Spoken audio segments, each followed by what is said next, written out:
Hai quen di que os galegos somos morriñentos en fronteiras, que separarnos da nosa terra doenos máis que a outros povos. A explicación é difícil. É un sentimento. Máis que un sentimento. Como lle explicas a alguén que non é galego o que se sente ao ser galego, o que se sente ao escoitar de viaxe? Nado e hecho. Ai, que riquiño. Las patatas esmagadas, por favor. Que se sente cando és dunha terra onde a xente se pelexa por invitar? Por favor, saca el cartón de aí, pago. Que se sente cando montas unha boa carallada? Ou cando amosa a túa incredulidade cun BHB? Bueno. Ou cun BCB? Bueno, bueno. Como explicar o orgullo que sentimos ao facer tantos pratos exquisitos só cun pouco de pimentón? E iso sí, a mellor materia prima do mundo.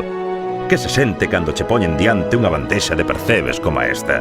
Os galegos amamos a naturalidade, o auténtico. Campechano. E desagrádanos o artificial. Esa é unha mística. Que se sente ao saber que cando damos a nosa palabra non fallamos. Que se sente? É máis que un sentimento. É unha paixón que nace das grandes e das pequenas cousas. Unha paixón que ven da montaña, da terra, do campo e da cidade, da familia, dos nosos. Por iso, desde hai 5 anos, gritamos todos xuntos.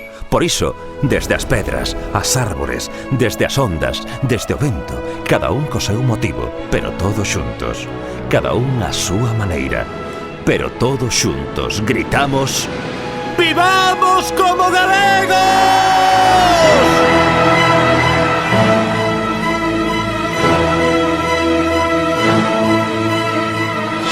Cada un destes gritos teñen un porqué.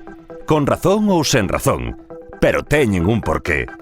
Porque o corazón ten motivos que a razón non entende. ¡Polas praias galegas! ¡Polas ameixas de Carril!